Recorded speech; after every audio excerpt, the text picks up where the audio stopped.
Welcome to the Revolution and Ideology podcast, our series specifically called Myth is America. I'm Jared. I'm Nick. And today we are going to be talking about further extension of the Federalist discourse after the War for Independence and after the signing of the United States Constitution. In prior episodes, we've discussed how federalism was at first spread through propaganda during the constitutional era by the Federalist Papers and John Jay and Alexander Hamilton and James Madison. And then we saw it in practice with the inauguration of the Washington executive branch and the exertion of federalism on the economy through Hamiltonian economics. And that was one of my favorite episodes, because then we get to see that even for the holdouts that were more for individual or state liberties, how they're basically coerced, or let's just say it, they're forced into a federal entity through these economic measures. And again, that's basically to get all the holdouts on board. Like, you're going to be part of this federal enterprise, whether you like it or not. Well, now we're going to see federalism spread in a little bit different way through quote-unquote foreign policy and rampant American militarism. And that's another way to kind of, again, forge this very federalist, if not, and I don't want to use the word yet, but it kind of comes into fruition during this time period because of some associated events across the Atlantic, but nationalism, like manufacturing a heavy nationalist identity. And again, the United States had used propaganda and legislation and a powerful executive branch and then the economy to do so. Now we're going to see how they do it through, again, militarism and their views on foreign policy. So we're going to pick up at first. We're actually, to kind of preview the episode, we're going to focus on two types of foreign policy. Foreign policy with the First Nations, which must always remain present in the forefront of our minds, how big a role war on Indigenous people was in the framing of this country and remains to this day, now through willful ignorance. And then, of course, the second part will be war or almost war with actual foreign nations, one of which was a pretty good friend of ours for a minute there. So that's what we're going to be talking about today. So let's pick right up there. The first foreign enterprise I want to talk about deals strictly with land theft and dispossession. So once again, and this has been a theme in this podcast and in the classes I teach and so on and so forth, but a treaty was signed back in 1783 that ended the War for Independence with the British, and other people are involved. It's called the Treaty of Paris of 1783, and all these great ambassadors and diplomats show up in Paris, and they basically carve up territories after the war like Europeans tend to do, and now apparently Americans. Except the one group of people not invited, whose land is the land being carved up, are the numerous First Nations that had called this place home for thousands of years. Again, I'll ask Nick probably for the third time in this series, why leave them out? I mean, it's not even a thing where they don't know they're there anymore. This is now just pure cognitive dissonance. It's more than that. Why not invite any of them? Why not send representatives from the Shawnee Nation or the Miami Nation or the Delaware Nation? Why? Because that would be giving them some kind of status, and you don't want them to have any kind of status or any kind of humanization if you're still focused on wiping them out. Okay, this is erasure, right? Erasure from being able to attend these meetings in Paris is erasure from the land. Anyway, it's been a common theme, so I'm not going to kind of continue to beat it. If you want more on Indigenous land dispossession before the constitutional era, we've definitely got episodes on that. All right, we're going to pick up in the Dirty South, which, aside from doing awful things to African slaves, they continue to ethnically cleanse Indigenous people as well. For example, in the growing state of Georgia, 20,000 new white settlers begin to encroach specifically on Muskogee Creek lands. And when I say encroach, it means that essentially they're encroaching on lands that even under the Treaty of Paris had been designated to foreign entities, whether that be in this case, Spain. And so basically they're illegally crossing borders because they want this land. And they don't necessarily want to be part of the land speculation, profiteering that is taking place up north. So a lot of them are just seizing it. some good examples of this, though, is to show how corrupt the political institutions were at the time. And this is for local politics in Georgia. We have two real quick examples. The Yazoo land scandal, in which Georgia politicians basically sold large tracts of native territory, so Creek territory, to political insiders at very low prices in 1794, like lower prices than what they should be going for based on the already corrupt speculators' prices. And it went so far that it was even brought before the Supreme Court. Again, not because the Indigenous brought it before the Supreme Court, but because other colonists brought it before the Supreme Court in Fletcher versus Peck of 1810.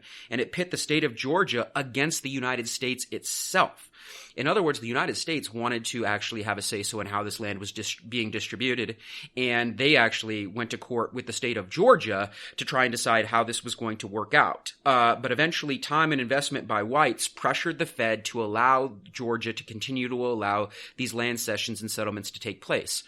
It kind of goes back to a thing we talked about during basically like Pontiac's Rebellion, and the British were forced to deal with the same thing. They told their settlers, don't do this. But as settlers continue to not listen and go settle lands they're not supposed to, the British feel pressured to basically protect them because every lost British life looks bad on them. Well, here's the same thing. These Georgia settlers that are starting wars with various southern tribes, they're going to then require protection by the United States government. The United States government, even though they're doing what they're not supposed to, these settlers are basically going on beyond the borders, the U.S. government will feel pressured to protect them.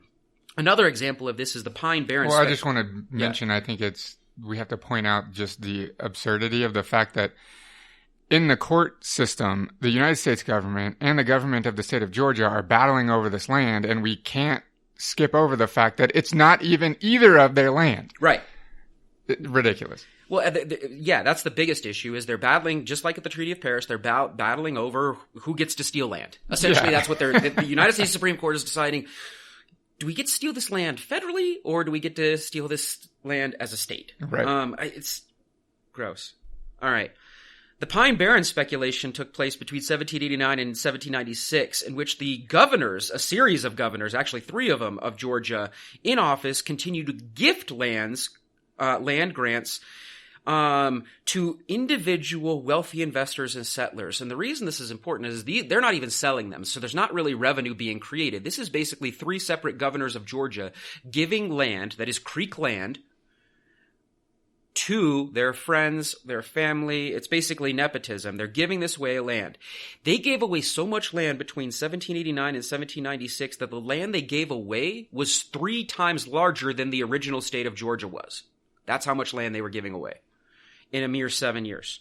And again, it's not their land to give away. So where is this land? If it's outside of the state of Georgia. So the state of Georgia was originally a lot smaller than it. Got it. Okay. So it's kind of how Georgia got as big as it was. Now, there's other parts that eventually would become, Alabama and Mississippi as well that are being given away. So it does get, so I guess if you're looking at a map right now, which probably none of you are, but yes, it goes as far west as Mississippi. Okay, so, and this is where the Creek begin to resist. This leads to, and rightfully so, obviously tensions are quite high on the western borders of Georgia. And so George Washington, well-known ethnic cleanser already at this point for his actions against his orders to John Sullivan against the Iroquois Confederacy. In fact, that even granted him the name, I'm not sure I brought it up yet in this series, but Conoticarius, which basically translates from Iroquoian and Algonquian into Town Destroyer. That is his official indigenous name. George Washington's name is Town Destroyer. He sends the Secretary of War, Henry Knoxdown, along with agents, to negotiate directly with the Creek indigenous people due to the rising tensions. And they target a specific Creek sachem or chief, whatever you choose to call him. His name is Alexander I can never pronounce it, McGillivray. He is actually not full-blown indigenous. He is half Scottish, half indigenous. And it's interesting that they choose Alexander. He had actually adopted more of a white lifestyle, to be blunt. He still lived among the Creek, but a lot of them didn't necessarily trust him because of the white lifestyle that he adopted. He assimilated. In fact, he's a pretty good symbol of why U.S. leaders at this time and for the next about 3 decades began to call 5 southern tribes, the civilized tribes, the 5 civilized tribes, the Creek and all of it, the subnations of the Creek, the Cherokee, the Choctaw, the Chickasaw, and even to an extent the Seminole were called the civilized tribes because many of their members when facing extermination, like the tribes of the Northeast, decided to assimilate to some level. Alexander represents that. He had a plantation, he had land holdings, the dude even had like 60 slaves, so we're not necessarily supporting Alexander here. He was seen as the chief for the Muskogee by the whites. They picked him and identified him. He was not really seen as like the sole representative of the Creek themselves. In fact, most of you that have heard about the way Indigenous organization and politicking took place before white people showed up know there would not ever be any one single leader or what we call a chief. That's just not the way it worked. Most things were done by consensus. There were representatives called sachems, usually chosen by matrons. If you want more of this, we have a video on natural democracy that you could check out on this channel. Long story short, he does not speak for the Creeks as far as the Creeks are concerned. Knox does go on to convince 28 other chiefs to all come with Alexander to New York City, where a treaty is signed. It is the very famous Treaty of New York. And this treaty establishes the Altamaha and the Oconee rivers as the new boundary between the United States and the First Nations, and that the United States does agree to remove the illegal whites that have crossed this border. In return, the various Creek nations will return fugitive slaves who have run away. You see, a lot of slaves, and we did this in the transatlantic slave episodes, the 2 of them, would run away in the South and join First Nations. And many of the First Nations would welcome them into their more circular egalitarian societies for a couple of reasons. First, they're used to adopting people because that's the way conflict worked in the more circular fashion. Secondly, they're also losing a lot of people. So again, replacing members with other new members would absolutely help perpetuate the life cycle of that society. And then finally, yes, there's a common enemy here, right? Like the white settler mentality is wreaking havoc on both African slave populations and indigenous populations.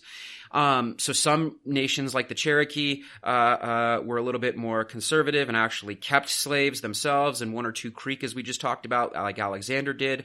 Other nations like the Seminole, specifically the Black Seminole, would allow them to actually they would basically be adopted as full-blown indigenous people. So when the Treaty of New York comes down the pipeline and the Seminole hear about this, they absolutely refuse to follow the treaty. They are not sending back any of their runaway slaves. In fact, like we said in a prior episode, they have an entire subnation known as the Black Seminole by then that is made up almost entirely of runaway slaves, and they refuse to follow the treaty, which is important because in a future episode, we'll get to the Seminole Wars, and this is going to be one of the key components of the Seminole Wars and Andrew Jackson's attempt at basically destroying and killing them all off.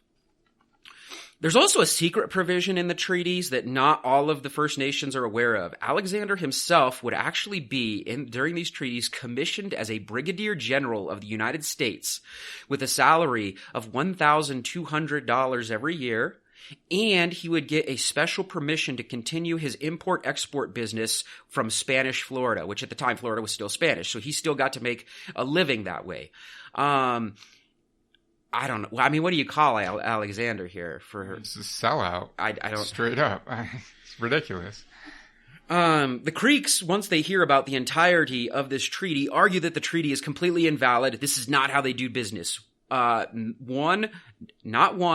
29 people speak for an entire nation. That's not the way indigenous culture works. The nation speaks for the nation, not these people. You can't just pick and choose who you want to negotiate with because you're going to think you're going to get favorable terms because they don't represent the will of the people. Again, you want to know a little something about democracy, look at how indigenous people run their societies, not the United States. It's not how it works. Meanwhile, in the North, it's getting dirty up there too. You see, that Ohio Valley is prized. Remember, this whole series of events starts because of the Ohio Valley, all the way back in the French and Indian War. I don't even know how many episodes ago this was. Doesn't matter. But it starts because the British speculators from the Ohio Company of Virginia wanted to grab that land, sell it off, speculate, send people out there, farm, sell the British dream, which later became the American dream. It all started back in the 1750s. Well, now the chickens are coming home to roost. All right. The settlers continue to grab land in the Ohio Valley.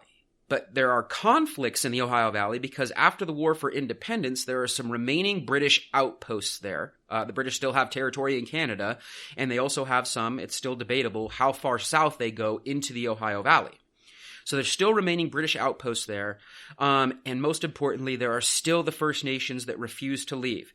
And what this means is it keeps the 1st American Regiment fighting in the West well after the War for Independence. So the 1st American Regiment is continuing to fight both the British and First Nations well after the Treaty of Paris out in the West.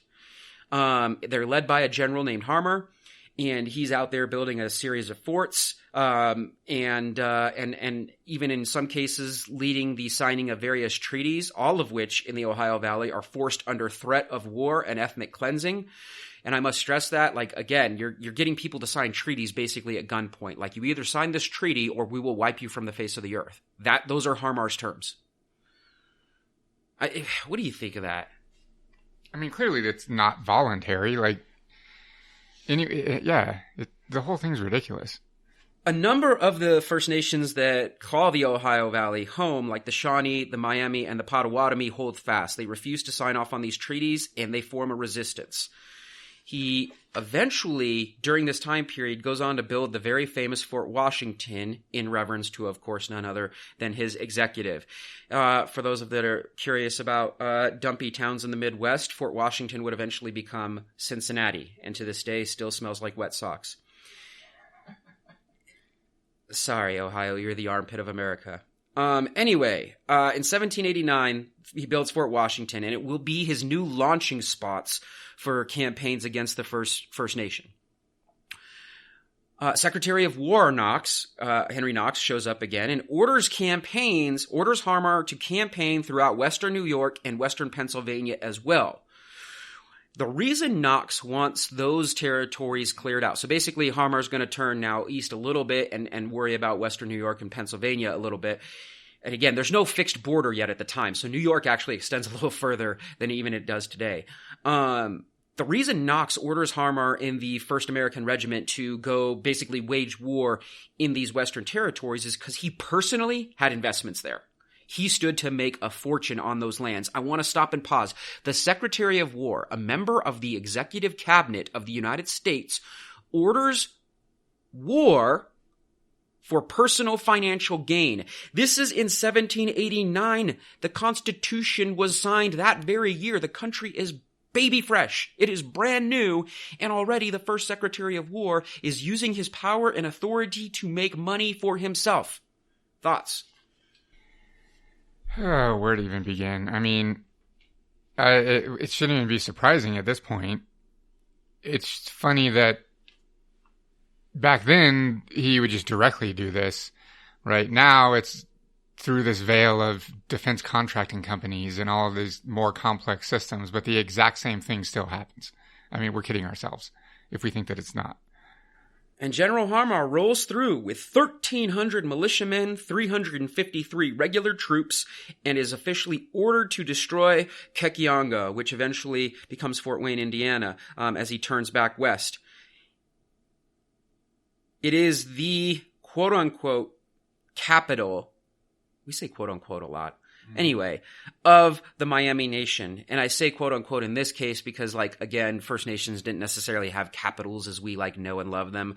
But it is a regular place where they would hold meetings and councils and basically their political and economic traditions of reciprocity. That would take place in Kekianga. Anyway, after his campaigns in western New York and Pennsylvania, Harmar turns west and goes out towards basically trying to eradicate the Miami Nation. A new militia is made in the South to move north and help with this. It would be known as the Kentucky Militia.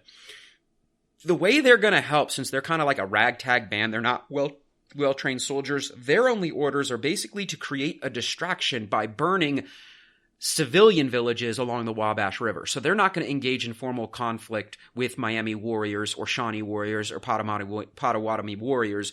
These folks are merely going to go to the villages and burn them down. That's what the Kentucky militia is sent out there to do. Unfortunately for them, a native resistance would be led by the Miami sachem Little Turtle, who used his shrewd guerrilla tactics to basically thwart this dispossession and this removal. He and his warriors seriously whipped U.S. ass. It's actually kind of embarrassing how bad Harmer and his 1,300 militia and 353 troops lose to Little Turtle and his warriors. You'd think they'd know how to handle the guerrilla warfare at this moment in time, but Little Turtle was always and his forces were always one step ahead. Unfortunately, the burning of the villages did take place by the Kentucky militia because Little Turtle's forces had to face off with the troops rather than going to also take on this militia as well. Basically, they had two targets and they could only face one. So Little Turtle basically ends up winning this early war, but they do lose villages along the way. The last battle of this series is known as the Battle of the Wabash, and it takes place on November 4th of 1770, and Harmer and his forces are forced to retreat all the way back to Fort Washington. Again, that would become Cincinnati. One of the things that take place on the battlefield after the victory by Little Turtle's forces is this practice of scalping. It doesn't originate there. It doesn't even originate along the Atlantic coast, and some historical sources still debate whether it was originally a white practice or an indigenous practice. But regardless, what we do know is that Little Turtle's warriors did scalp the fallen U.S. soldiers. The reason I'm emphasizing this is actually probably not overly to critique the Miami. I mean, I don't know that it's a practice I would want to follow, but at this point in time, when you're facing the apocalypse and these people are they're stopping at nothing to kill you off, I can see how that might make tensions a little bit high. What I want to talk about is how it's framed. So there's two things after Harmer and his forces lose the Battle of the Wabash. First and foremost, it's an embarrassment for Washington and Knox and everybody, and they're really pissed off. But secondly, what little press there was at the time, that's all it emphasized, was the savagery of the First Nations and their desecration of the dead. We know this is propaganda. We know how this works. What they're trying to do, what the media is trying to do, and when I say media, it's basically a handful of journals and newspapers, but regardless, what they're trying to do is frame the indigenous people as the enemy, as the belligerents, as perhaps even the starters of this series of conflict, basically to justify calling them savage, to dehumanize them, and further perpetuate the ethos of ethnic cleansing. What do you think? Yeah. I mean, there's just the irony, the gall of the white media to call the indigenous peoples, to call them out on their desecration of the dead is just absurd. Yeah, I mean, keep in mind, again, if you've heard our prior episodes, the Pilgrims themselves, the Puritans, like these cute little people with like buckles on their shoes and shit, like their second Thanksgiving took place around the severed head of an indigenous leader. The hypocrisy. Right. We keep using that word throughout this, and that's what Myth is America is about, the blatant hypocrisy of the foundational era. Unfortunately, it doesn't stop in the foundational era, but those are for future episodes. Harmer himself, the general, is eventually court-martialed for what is called officially an embarrassment. That's funny. And that's kind of the end of his military career. And it's into this like atmosphere that we get the main battle, a bigger battle in 1794, I guess. It's not the main battle. It takes place, 4 years later? The Battle of the Fallen Timbers, which basically regretfully turns the tide of the war towards the United States. The Battle of the Fallen Timbers is a major turning point. It takes place 4 years after the Battle of the Wabash.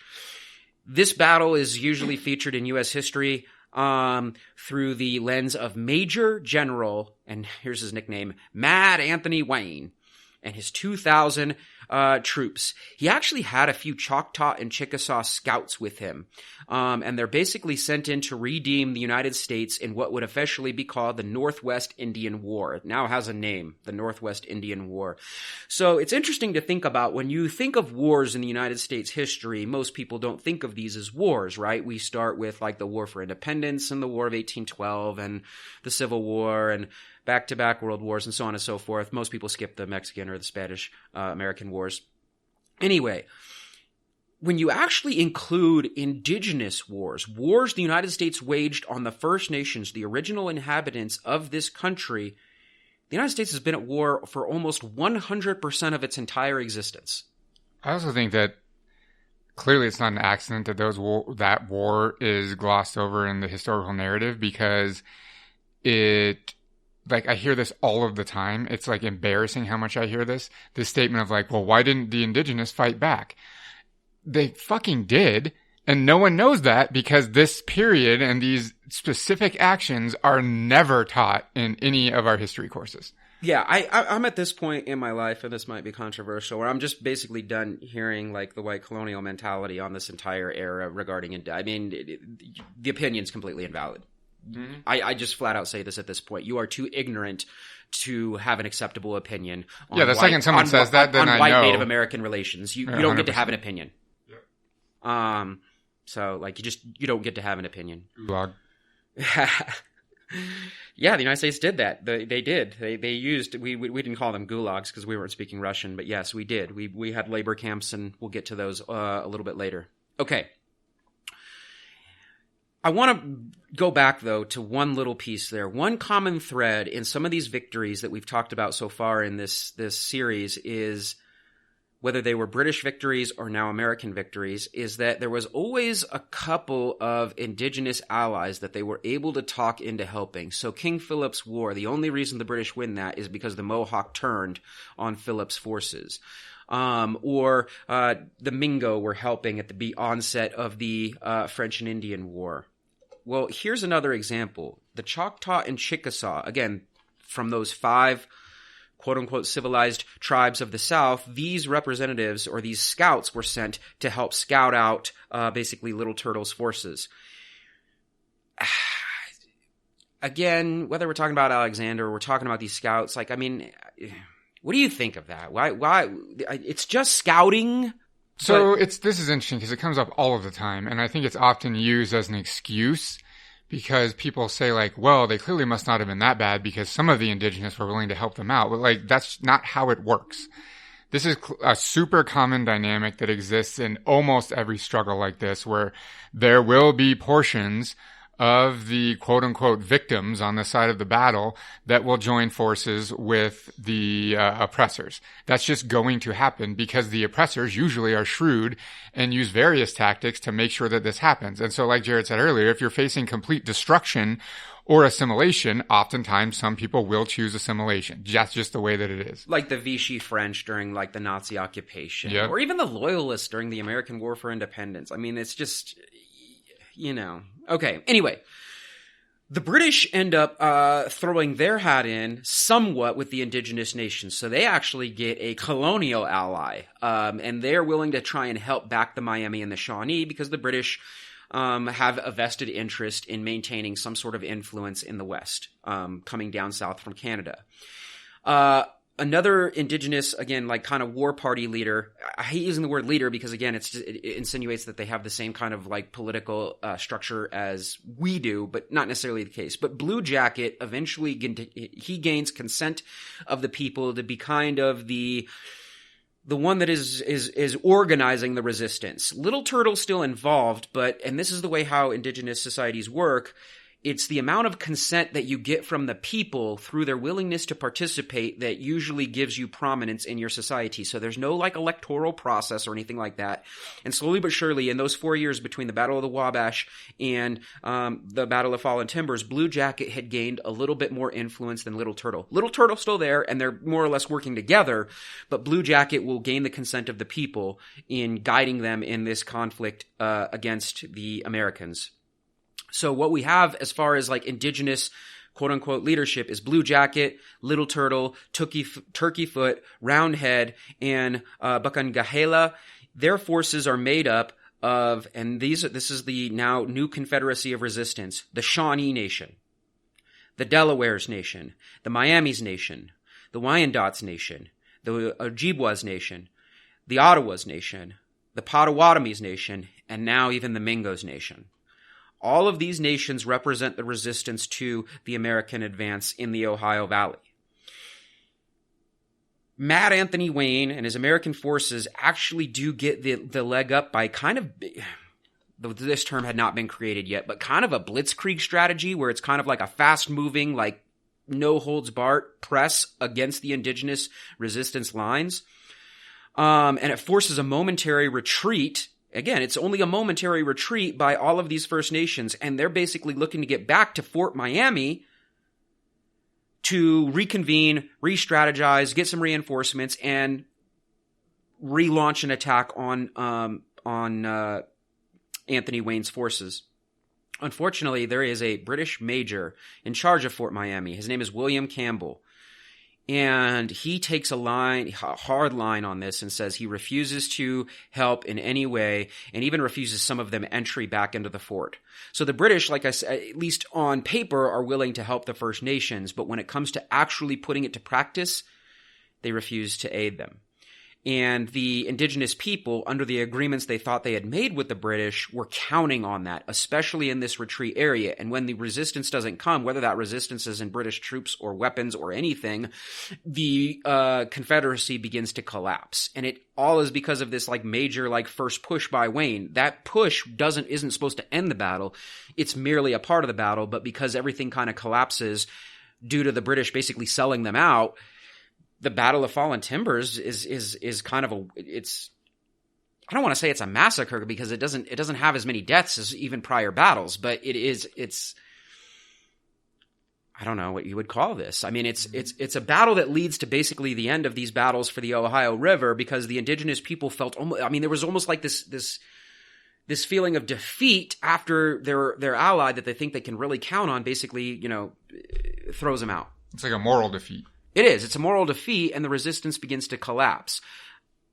Why do you think British Major William Campbell goes back on the original promises of helping the First Nations when they were counting on them, though? That was going to be a major part of their strategy, that they could engage in guerrilla tactics while the British would engage in the more formal military tactics. I don't know, but I'm assuming because they wanted nothing with starting a second war for independence. That's clearly. That's exactly what it was. He did not want to have to start another war with the United States, although it's kind of funny that we're on our way to a second war with the United States. The War of 1812 is just around the corner. Anyway, a treaty is signed after this retreat. It is the Treaty of Greenville. It's signed in 1795. This is a treaty that I will be referring back to specifically in an episode that will be dedicated to Tecumseh. The Treaty of Greenville of 1795 established the north-south border of both Ohio and Indiana, which the settlers again ignored. Even though the border is set by the treaty, they settle well beyond the border over and over again. It granted the Western Confederacy that I just described, all of those First Nations, $20,000 in various goods and annuity payments. A lot of these annuity payments would be in alcohol. Keep that in mind when we talk about Jeffersonian dependency later on in this series. It also institutionalized government influence in tribes. So this treaty basically institutionalizes the fact that the United States government will now have a say-so in how tribes conduct themselves, at least at first economically. And then later it will be politically as well. And then later it will be socially as well. Like that, it's all coming down the pipeline. But it starts with this like economic subservience. And again, Thomas Jefferson is going to take this a step further with Jeffersonian dependency. It was his strategy to subdue these nations. And by the time we get to, the mid-19th and late 19th century, we've got full-blown like boarding schools and the Bureau of Indian Affairs and all of this nonsense. So we're well on our way to that after the Treaty of Greenville. We'll pick up with the First Nations in the future episode on Tecumseh. Again, he's going to get his own and the resistance that he leads. We're going to now switch gears, as I promised at the beginning of the episode, to a little bit more of a international. It is international, I guess, on this continent, but whatever. I guess what we would normally frame as international topic. International federalism. So, In the prior episodes, we should keep in mind that after the George Washington era, we have a rise in federalism versus anti-federalism sentiment going along the Atlantic seaboard. And eventually the anti-federalists will coalesce around the idea of democratic republicanism. And slowly but surely we have the actual forming of political parties, which is a great irony because some of the actual architects or framers of the nation thought parties were a dumb idea and they tried to avoid them. And it's funny, after one freaking executive turn, we have political parties. How'd that happen? You're dumb. I mean, So for all of the things that we can discuss that are anti-democratic, like non-democracy in the United States, one of the most undemocratic things that we allow to exist are two-party systems. Yes, I get it. There technically can be as many parties as you want, but let's be realistic. Throughout U.S. history, whether we're calling them Federalists or Whigs or Democrats or Republicans, it's always a two-party system. Like, realistically, it's always a two-party system. The antithesis to democracy, right there.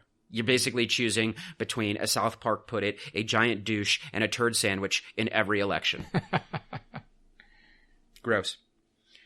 Anyway, this factionalism, and I'm using the word factionalism specifically because James Madison was warning us against factionalism, lasts basically through the John Adams term and into the 1796 electoral process that awkwardly brought Thomas Jefferson into being the third president. And I say awkwardly because it's eventually decided in the House that he'll be the third president.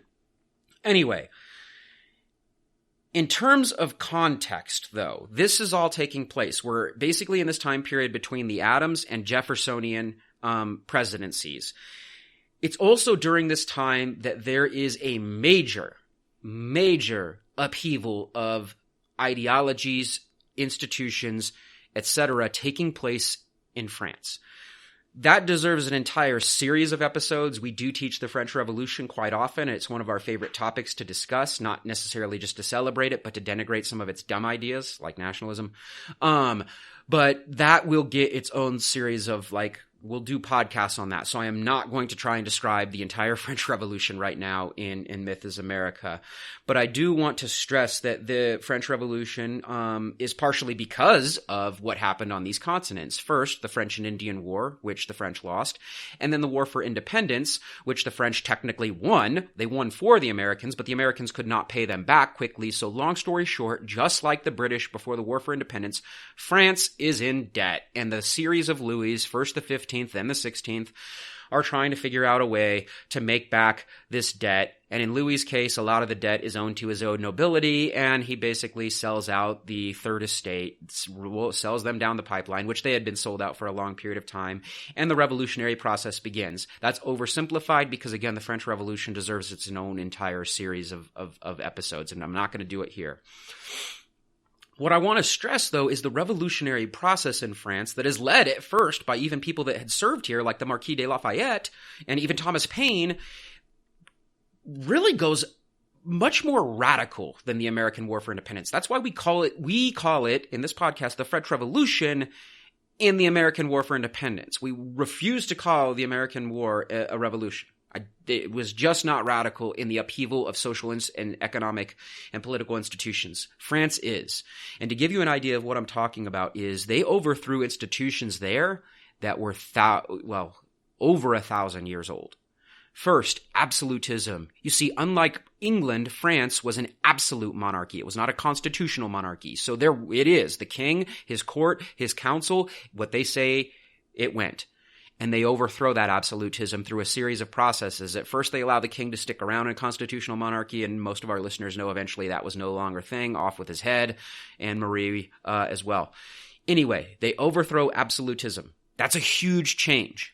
The other thing they overthrow, feudalism, this basic economic / political / social system that had existed again since basically the collapse of the Western Roman Empire in France, is overthrown 1,300 years later. So people, like, this entire way of life, this entire way of framing everything is overthrown in a mere 2 years. It really changes the game there.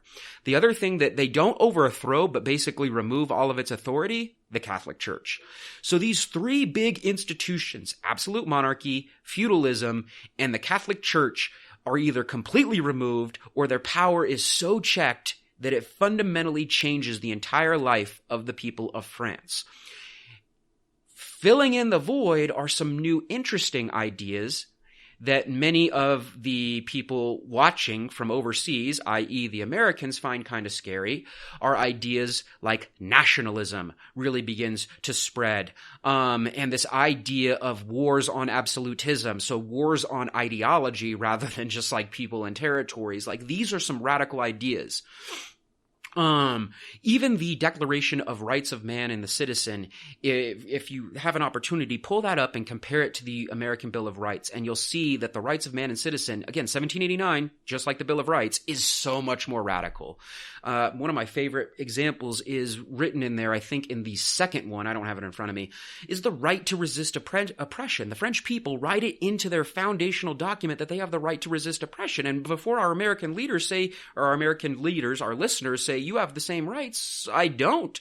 I have the right to peaceably assemble, but I do not have the right to resist oppression. Those are two very different things. There is no, it just says resist oppression. There's no like series of like laws and stuff attached to it, at least not originally. You do what it takes to resist what you consider oppression. It's why France is on its fifth republic. Some say that, it's not stable. Well, that's the point. Keep trying until you get it right. We don't do that here. That's what I'm talking about. The French, way more radical. Anyway, we could spend all day me celebrating the French Revolution. I also want you to know I don't celebrate everything French Revolution. Some of these ideas I think are dumb as hell, nationalism being one of them, as I already mentioned. But other things that kind of come from this era is this idea that all men are born equal. That's actually in the first part of the Declaration of Rights of Man and Citizen. Keep in mind, that word is important. Men are born equal, not created like in the United States. They're born. We see a little bit more Enlightenment era scientific empiricism being shown off here, and perhaps removal of some of the church's pull by merely changing that word. But the other key component of men all being born equal is this eventually leads to the abolition of slavery in France. And slowly but surely word of that, through folks like Toussaint Louverture, makes its way to Haiti. And slowly but surely, Haiti rises up in insurrection based on these Enlightenment-era ideals coming from their mother country, France.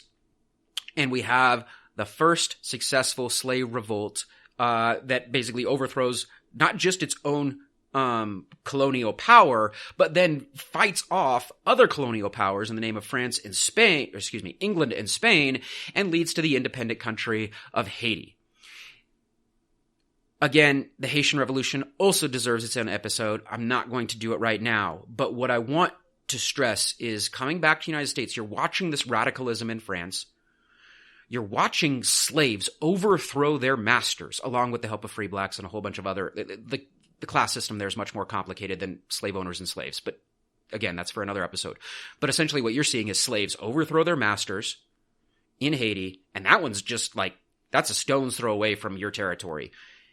And a lot of the American politicians are freaking out. What are they freaking out about? Again, I didn't do the French or Haitian revolutions justice here because we just don't have time. They deserve their own episodes. But the ideas stemming from them and the action stemming from them are scaring the shit out of American politicians. Yeah, they're horrified that their ideas from France and Haiti will make their way somehow into the United States, and they obviously want nothing to do with that.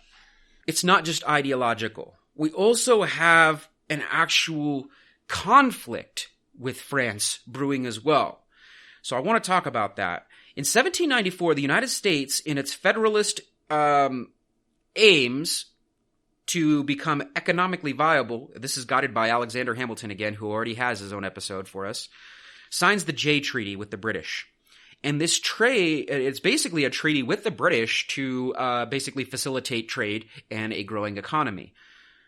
This pisses France off. And basically France is like, are you kidding? You just got done fighting them like 11 years ago, and technically you're still fighting them kind of in the West.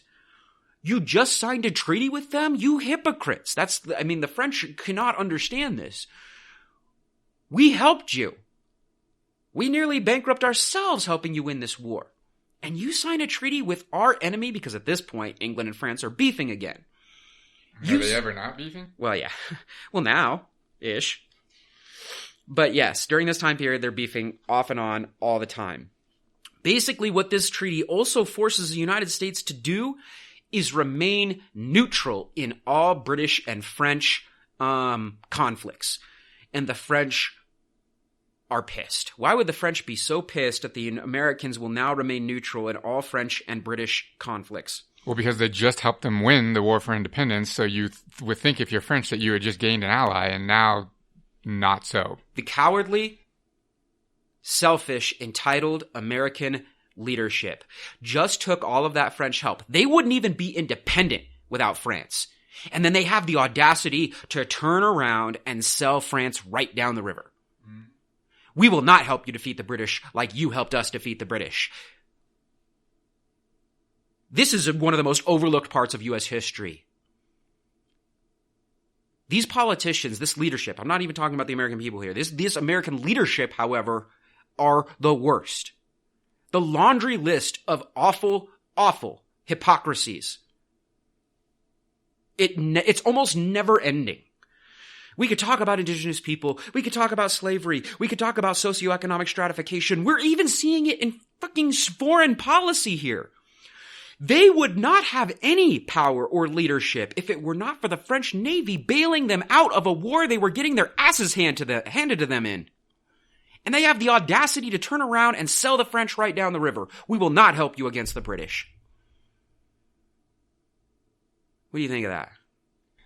I think it's interesting that we start to begin to see here revealing itself global economics playing itself out at this point. Because that's basically what's motivating the American leadership here, right? It's economics. It's purely economics at this point.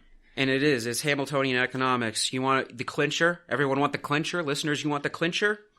Not only will they remain under this treaty, remain neutral in all future British and French conflicts, they will now no longer pay back the debt that they owe France for the War for Independence. I want to repeat that. Again, the French not only fight in the War for Independence, but they bankroll it. There is debt owed to France, and the Americans decide we will no longer pay back that debt. Because we made that agreement with the monarchy, not the republic. That's their excuse. What kind of unappreciative, entitled bullshit is this? Yeah, I can't even. It's just, like you said, the laundry list is just ridiculous. Think about how the United States deals with the debts owed to it by foreign countries. If you don't pay, invasion's on the way. Yep. This is our foundation. Well, and we talked about in the episode on Hamiltonian economics, actually it might have been the Constitution one, where the first thing they did was ensure legally that the debt that was owed to them was still valid under the new government. They're looking out for themselves, for sure. Yeah, they'll still take back their debts, their own debts, but they will not pay their debts. This is how the rich work, and this is the foundation of the United States economy. So if you wonder why you can never get ahead, follow the paper trail all the way back to the 1700s. Because it's not just here, it's it's everything we've been talking about. This is our foundational trajectory. We haven't gone awry in the modern era. The largest socioeconomic gap in human history does not exist because we didn't follow the founding ideals. It exists because we did. It exists because we did. I'm pissed. France responds and authorizes their privateers in the Caribbean to start seizing U.S. ships. And the United States starts screaming, "No fair!" Any ship trading with the British in the Caribbean eventually would be seized by the French Navy and their privateers, and they would then take the ships and all the goods on them and then sell them, basically to help pay back the debt. Like, okay, you're not going to pay it back willingly, we're going to take it back our way. No fair! It is freaking awesome. By 1797, France had seized over 316 United States merchant ships. It's the best. And the U.S. couldn't do anything about it because they still don't have a Navy. Oh, God. They're like, we needed a Navy to defeat the British. So, France, can we borrow yours? Yes. And it works. But then they don't have a Navy yet, so France just uses its Navy to force back payment on this debt. I love it. I love it. Vive la France on this one. Not everything, but on this one, hell yes. This leads to one of the more famous events that I think a lot of listeners have at least heard about during this time period, the XYZ affair. So John Adams was still president at the time. He sent a diplomatic commission to France in 1797 to basically negotiate a solution. So big bad America, back-to-back World War champs, can't actually compete here because France is whipping their ass. So they send an apology party to Paris to be like, hey, can we fix this diplomatically? Oh, God. It's hilarious.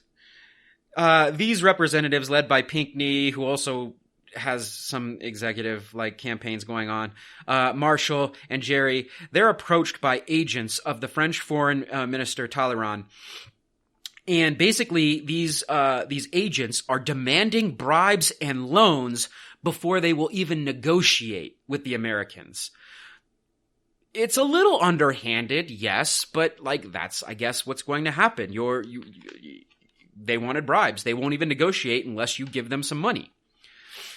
The event name, this affair, comes from the fact that in the official documents of the Adams administration, those French agents their names are substituted for X, Y, and Z.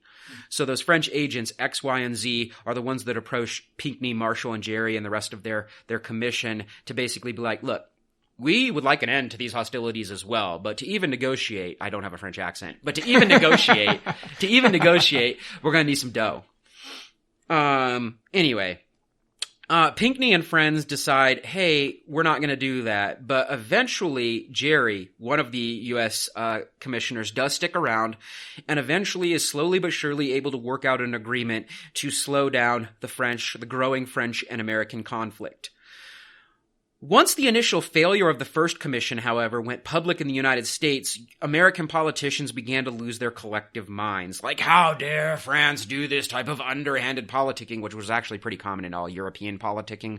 But apparently the Americans are above that because of everything we've talked about so far. They're, definitely holier than thou. So essentially this large undeclared war that's forming leads to a large militant ramp up in the United States. And the way they're doing this is essentially, again, it's almost kind of like Cold War style except now it's the United States and France, but this basically fear-mongering. Fear-mongering is in all the press. Fear-mongering is now on the broadsides. It's basically fear-mongering of the French threat and the possible, as the conflict rages on, the possibility of Haitian slave revolts making their way to the South. All of this takes place, and it becomes kind of it's in the Habermas's public sphere. This is what people are talking about in the public sphere. The fear of foreigners. Xenophobia becomes rampant during this time. This is so common throughout American history of this whole sky is falling ethos when you fucking started it. Yeah, in every case the Americans started. In every single damn case the Americans started. You don't want Native Americans whatever fighting back. Don't take their shit. Weird. Don't take their shit. Anyway, okay, back to the story. Fear of foreigners and xenophobia becomes rampant during this time, and it is used to manufacture patriotism to the federal cause. It is only the federal entity that you must turn to, not the state militias anymore. You need a federal authority to save you, baby. Look to Uncle Sam, even though that's not really a thing yet. This is important because, again, the whole theme of this episode is federalism in practice. We've seen it in practice economically, legislatively. Now we're seeing it through foreign relations. Look to the Fed to save your ass. Yes, please. Please save me, Big Daddy, Uncle Sam. It works. They're able to appropriate funds in Congress to establish, and this is the official establishment in 1798, the United States Navy and the United States Marine Corps. Established in 1798 because of this undeclared quasi-war with France. Cash rules everything around me. That's what we're seeing here.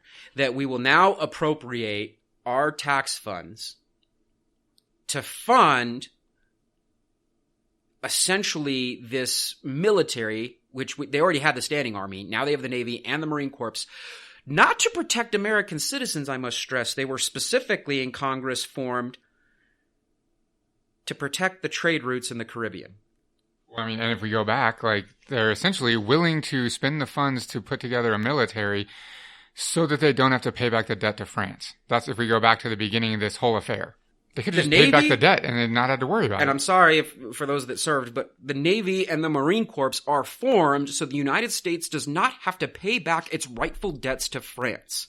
That's a very auspicious origin. Congress then nullifies the 1778 Treaty of Friendship between the United States and France. Keep in mind, France signed this. It is the first country to recognize the United States exists, to validate it on a global scale. And the United States ends that treaty in 1778 because it refuses to pay back its goddamn debts. It's funny. It's like two friends, and like one of the friends calls the other out on their bullshit, and then the other one's like, fine, we're not even friends anymore. Congress authorizes the United States to then attack French ships with its new baby navy. They do this through the Act of 1794, which then appropriated new funds to build this navy and Marine Corps. That's what I was going to ask. How do they even have ships at this point? The Act of 1794, basically, it's basically this act is passed, and all of those funds mean they're going to ramp up like. Where are they getting them from? The British? The boats? They're not building them themselves. No, they actually are building a lot of them. That quickly? Yeah, they're pretty quick. I mean, some of them are already at construction, and you can change them from like merchant ships to more warlike ships and stuff like that. You have to keep in mind, and I'm actually going to bring this in, I guess, right now. They also have Alexander Hamilton's Revenue Cutter Service. Remember? What would become the Coast Guard? Mm-hmm. They also have them, and so the Revenue Cutter Service is also down there trying to engage in this conflict. I'm going to skip a lot of the naval battles because, no, I'm not going to skip a lot of them. I'm going to skip every single one of them because they're super boring. But basically, listeners, naval battles between Hamilton's revenue cutters, the brand new baby U.S. Navy, and the French privateers, naval battles take place through the year 1800. The Convention of 1800 ends it, and it basically means that the United States are no longer going to be friends like they used to be, but they will remain neutrals. They will remain neutrals. And the other thing that the United States must agree to, or else French will bring the hammer down in the Caribbean. They're required to stay the fuck out of the Napoleonic Wars. That's what France wants, because those are on the horizon. Stay out of our shit. Well, it's kind of weird, though, that like the whole reason France got pissed is because they were going to be neutral, and then that was one of their concessions? Like they're willing to just give that up? Well, so back in France, there's power transitions taking place, so the negotiations, the framing of negotiations has changed. I mean, France also has other shit going on, like you That's just my said, point. They're in the middle of revolutionary processes. Yeah. So that's what I'm saying. Leadership is changing. I'd have to have my French Revolution notes right in front of me to remember what the transition in power was between 98 and 1800 to see who they might be negotiating with and who's really calling the shots. I don't have it in front of me, but yes, it's in a state of flux. In the meantime, back home, in this era of xenophobia, manufactured patriotism, and the hate of everything foreign, we have the passing of some legislation. And that's how we're finishing up this episode. I want people to keep this in the back of their minds. Freedom! In the form of the Alien and Sedition Acts of 1798. Get her done, America. Freedom. You see, we had a federalist-dominated Congress, and federalism can spread, in this case, through war, aggression, manufactured militarism, and that manufactured militarism can lead to fear, and that fear can then be legislated upon. And so now we see federalism making its way back into legislation. It started with legislation. The Constitution itself is a federalist agenda, and now it's making its way back. We're coming full circle. Federalism through legislation. Again, we went through the economy, we went through propaganda, we went through foreign affairs, we went through wars on First Nations, we're seeing it with the French, and now we're full circle. Legislation, the Alien and Sedition Acts of 1798, challenging the individual liberties of, well, actually the individual citizen and the state. How do they rationalize this? And God, this hits home for all of us living in the here and now. We're going to take away some of your rights in the name of, and I quote, national security. Let me rephrase that. National security. I didn't rephrase it. I repeated it. That's what I meant. Damn it. No, seriously. It's about national security. Don't mind the fact that in 1789, we ratified the Bill of Rights, and it's basically 10 unalienable rights. In 1798, 9 years later, they don't mean shit to us. We will wipe our ass with at least, I'm trying to think of the ones that are violated right off the top of my head. 1 is absolutely violated, and 4 and 5 are absolutely violated. That's 3 of the first 10 amendments right off the top of my head that are going to be violated by the Alien and Sedition Acts. I mean, before I even dig into the acts themselves, how can we, in a modern sense, am I being too hard on these people? How can they but I ask the question, how can you violate the Bill of Rights 9 years after you sign the Bill of Rights? The ink isn't even dry yet. I mean, I think part of the overarching message of this entire Myth is America series is that the policies that they put in place, and even less so the policies, but the sentiments behind the policies and the laws, the economics, etc., lay the groundwork for future actions. I think this is just an example of that. They didn't give a shit about the Bill of Rights in the beginning. It was a concession to get the Constitution signed, just like we talked about. They didn't care about any of this. In fact, the majority of them didn't even want it. So at the first chance that they have to do something to minimize the impacts of those rights, they'll take it. They'll jump all over it. Without further ado, here they are. The Acts. The first one, An Act Concerning Aliens, is its title. Different kinds of aliens. I'm just going to paraphrase this one. There's no juicy quotes in here. Section 1 of this act basically states that the executive can seize, fine, imprison, and deport any foreigner suspected of a crime and bar them from citizenship. Whatever. Section 2, that the jailing terms of these people are at the discretion of the executive. In other words, the president himself can make these calls.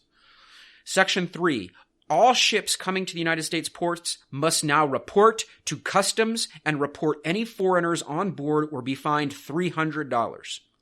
This is basically the beginning of the customs service.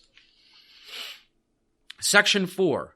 All courts, local, state, federal, must now subscribe or answer to executive marshals.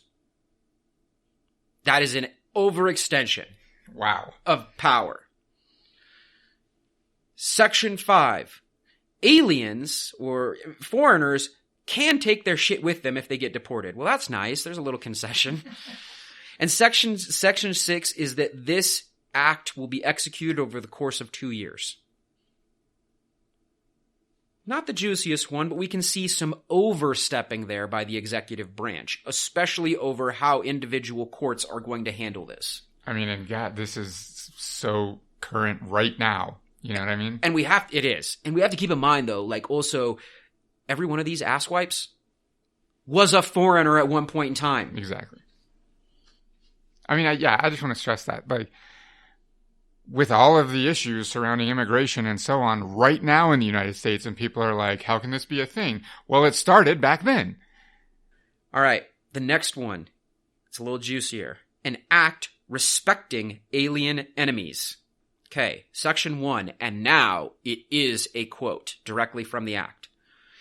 That whenever there shall be a declared war between the United States and any foreign nation or government, or any invasion or predatory incursion shall be perpetrated, attempted, or threatened against the territory of the United States by any foreign nation or government, and the President of the United States shall make public proclamation of the event, all natives, citizens, denizens, or subjects of the hostile nation or government, being males of the age of 14 years and upwards, who shall be within the United States and not actually naturalized, shall be liable to be apprehended, restrained, secured, and removed as alien enemies. This takes it a level up.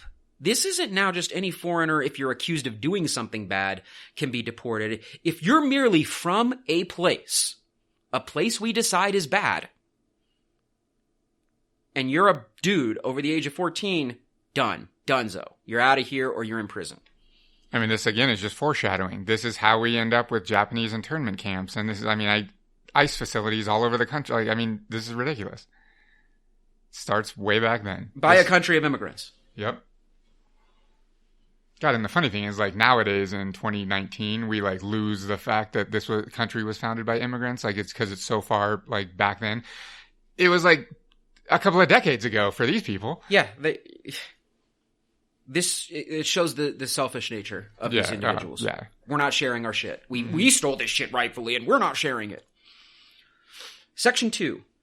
It shall be the duty of the several courts of the United States, authorized upon complaint against alien or alien enemies, to the danger of the public peace or safety and contrary to the tenor or intent of such proclamation, or other regulations which the President of the United States shall and may establish in the premises to cause such alien or aliens to be duly apprehended and convened before such court, judge or justice, and after a full examination and hearing on such complaint. There's a lot going on there. Essentially, what we're seeing here is that, again, the executive gets to make the call on these types of cases, which is an overarching extension of federalism. That's the key there. So this is not even necessarily, that part of the act isn't necessarily for us to challenge the idea of immigration. That's showing executive power over local, state, other county courts in this legal extension of federalism. Section 3, I won't read from, but I will paraphrase it. I'll paraphrase all the sections. But Section 3 basically states that warrants are issued to marshals locally and or federally must be executed. So you cannot be a conscientious objector. If you're a marshal and you're serving, you will execute this order or face the wrath of the United States government. This is kind of the birth of U.S. Marshals, honestly, right?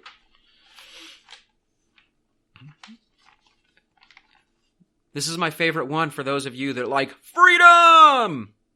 An act in addition to the act entitled, God, this title, an act for the punishment of certain crimes against the United States. You like your First Amendment? This is them saying they give two shits about your First Amendment. Section 1. If any person shall unlawfully combine or conspire together with intent to oppose any measure or measures of the government of the United States which are or shall be directed by proper authority, or to impede the operation of any law of the United States, or to intimidate or prevent any person holding a place or office in or under the government of the United States from undertaking, performing, or executing his trust or duty, and if any person or persons with intent as aforesaid shall counsel, advise, or attempt to procure any insurrection, riot, unlawful assembly, or combination, whether such conspiracy, threatening, counsel, advice, or attempt shall have the proposed effect or not, that is a lot going on in one sentence, he or they shall be deemed guilty of a high misdemeanor, and on conviction before any court of the U.S. having jurisdiction thereof shall be punished by a fine not exceeding $5,000 and by imprisonment during a term not less than 6 months nor exceeding 5 years.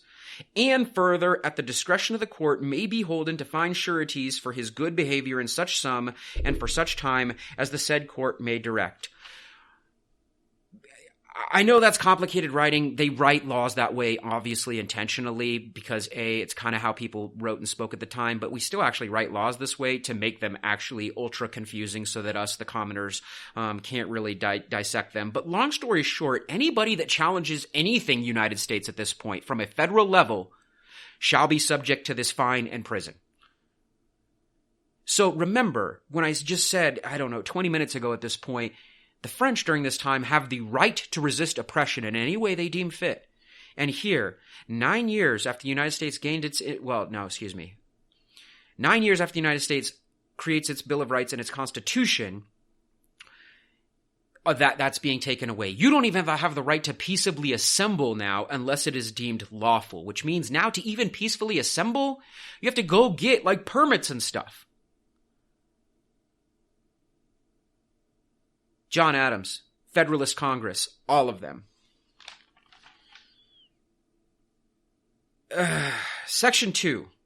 If any person shall write, print, utter, or publish, or shall cause or procure to be written, printed, uttered, or published, or shall knowingly and willingly assist or aid in writing, printing, uttering, or publishing any false, scandalous, and malicious writing, or writing is against the government of the U.S., or either house of the Congress of the U.S., or the President of the U.S., with intent to defame, or to bring them, or either of them, into contempt or disrepute, or to excite against them, or either of any of them, the hatred of the good people of the U.S., or to stir up sedition within the U.S., or to excite any unlawful combinations therein, for a opposing the resisting any law of the United States or any act of the President of the United States done in pursuance of any such law or of the powers in him vested by the Constitution of the United States, or to resist, oppose, or defeat any such law or act, or to aid, encourage, or abet any hostile designs of any foreign nation against the United States, their people, or government, then such person, being thereof convicted before any court of the United States, shall be punished by a fine not exceeding $2,000 and by imprisonment not exceeding 2 years. Again, lots of words there because so much of it is grossly repetitive. But long story short, let me get back to the beginning of the act. You cannot write, print, utter, which means speak, or publish anything that challenges the glory of the United States. Its presidents, its Congress, its laws. You're not allowed to, again, you're not even allowed to say anything. I mean, like you said, number one, gone. First Amendment gone, dead. This is how easy it happens. You think this shit's gonna last forever? This United States experiment? It took them 9 years to take away the First Amendment. 9 freaking years. And don't even get us started. We'll get to these in later episodes, but keep in mind the Sedition Act came back in 1918. It made a reappearance in 1918. The Smith Act to fight communism took place in 1954-ish. Someone could correct me in the comments if you so choose. Patriot Act 1 and 2? There is a common thread here, all in the name of national security. Yes, manufacture a foreign threat out of freaking nowhere because of your own bad behavior, and then punish your own citizens by taking away their individual liberties and rights under the auspices of national security. And when you take those away, you're gaining more and more control for the federal entity and all of the various bloated state agencies that are now attached to it. And it started 9 years after the damn Constitution was signed. Section 3. It's not even as good as the first two. God, you can't even say anything that challenges the United States government. All right. Section 3. The accused can defend themselves if they get in court. Well, that's nice. If you're apprehended and your life is thrown upside down and you end up in a court, you're allowed to defend yourself. Mm-hmm. I wonder how well that goes. Yeah. I mean, our court systems are not corrupt at all. I mean, they're pretty pure, right? Like, we're all wearing blindfolds, and there's like a measure in one of our hands, and yeah, it's cool. Cool. Section 4 of this act that destroys the First Amendment remained in effect through March 3rd of 1881. That's basically what it says. So it's not meant to last forever, but the fact this sets a precedent that they can do this now whenever they want. And that's why I brought up Sedition Act of 1918, Smith Act of 1950, whatever. Wait, it stays into effect until 1881? Oh, excuse me, 1781. Okay. That's my fault. Yeah, 1781. I want to stress not every one of the architects was on board with this. Thomas Jefferson and James Madison, who we're not real big fans of either, but we will give them their just due credit on this one. And this is where Madison is clearly no longer a Federalist. He's given up that cause. But Madison and Jefferson are furious. They weren't even huge fans of the Bill of Rights themselves. Madison, he writes the Virginia Plan and he tosses the Bill of Rights in there as like the concession. But he sees like, if you're going to write something, at least stick to it, assholes. Mm-hmm. And he calls them out. They craft things called the Kentucky and Virginia resolutions. Basically, these resolutions state that individual states themselves have the right to declare federal laws unconstitutional, and this becomes a massive political debate both at the federal level and the state level. The good news is that Madison and Jefferson were fighting to preserve the integrity of the Bill of Rights. The bad news is the Kentucky and Virginia resolutions would later be used by the slave economy of the South. States' rights. For states' rights. That's the bad news. So they set that precedent as well. Jefferson was a slave owner, but we know we've had episodes on him where he kind of debated whether it was right or wrong. Madison, not necessarily known for his abolitionist tendencies either, but we do know that their original intent of the Kentucky and Virginia resolutions was to challenge the Alien and Sedition Acts, not to keep slavery. We do know that. So their resolutions get flipped decades later. There are a number of people that are prosecuted under these acts. We even talked about like Alexander Hamilton in his episode at the time when he was in New York, shut down every other publisher except the one he was affiliated with in New York City during this time to basically spread his asinine propaganda. Like that all happened in New York City. But one of the most severe prosecution, at least that I was able to find, was a guy named David Brown, who in 1798 led a protest group in Massachusetts, and it was just a protest group. They set up a liberty pole where they hung like basically banners saying "No Stamp Act," which we already talked about. The Stamp Act is resurrected by Hamilton. No Sedition Act, no alien bills, and no land tax. Downfall to the tyrants of America, peace and retirement to the president, long live the vice president, which at the time the VP was TJ.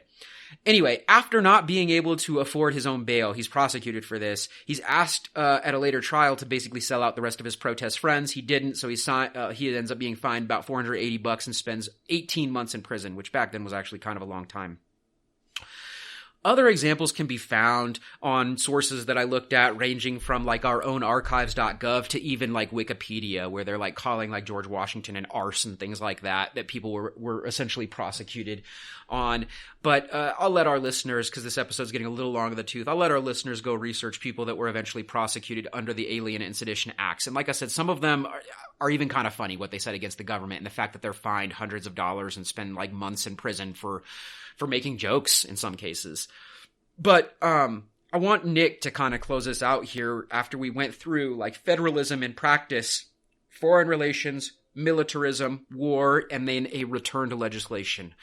Our sociologist should kind of take us out now that I've laid out this history. What do you think? I think like we talked about, and like I stressed just a few minutes ago, this just lays the groundwork for where we are today.